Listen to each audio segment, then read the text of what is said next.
asalaamaaleykum daleen ak jàmm ci xarala académie mbokk yi siraan xarala tey suñu tutoriel ñi ngi koy jagleel benn application boo xamante ni dalay may nga mën a jël clé USB def ko mu nekk bootable maanaam clé USB bootable boo ko déggee mooy clé USB boo xamante ni di nga si mën a def programme mën ci installer machine comme clé USB boo xamante ni bëgg nga si def Windows 10 wala Windows 7 pour boo bëggee installer sa machine mën ko ci installer voilà léegi ni ñu dee daal def rek mooy ñëw dugg si application mi ngi nii mu ngi tudd wintuboutique.exe waaw dinaa defal lien de téléchargement bi ci commentaire yi wala ci description vidéo bi léegi application boo pare da nga koy exécuter moo nekk nii boo ko téléchargé pare da ngay cliquer rek nga dugg si application bi léegi moom boo si duggee rek dina la wax clé USB bi nekk si téléphone léegi man benn bi nekk sa machine léegi man benn clé laa def si machine moo nekk nii mu ngi nekk clé 8 giga 4 giga sax mën na ko nga def kick format da ngay sélectionné fii boo paree nga bës fii ci icône bu verte bi nii nga bës léegi boo bësee foofu dalay yóbbu fi nga denc sa sa document yi comme sa fichier yu kii Windows yooyu am na Windows 10 bu nekk nii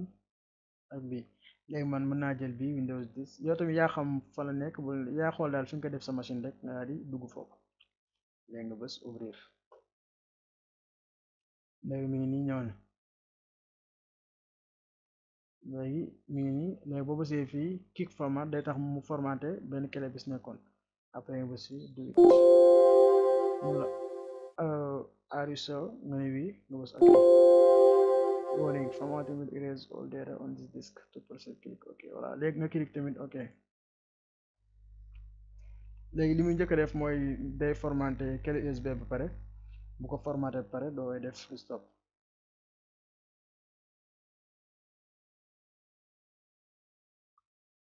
léegi kii bi tamit day xaw a jël temps da ngay bàyyi rek bés kanam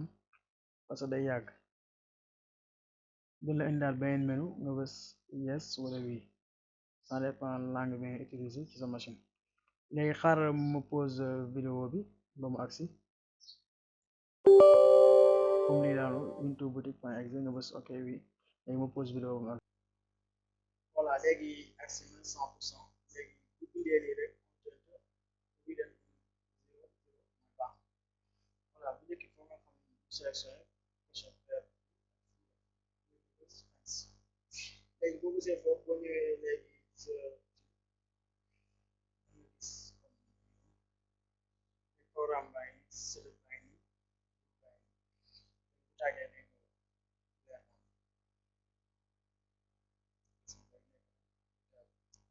mbokk yi li moo nekkoon suñu tutoriel bu tey ma yaakaar ni jëriñ ngeen ci bu baax di leen ñaan ngeen abonné ci chaîne bi ak partager day amee tamit suñu vidéo merci ba beneen yoon ci beneen tutoriel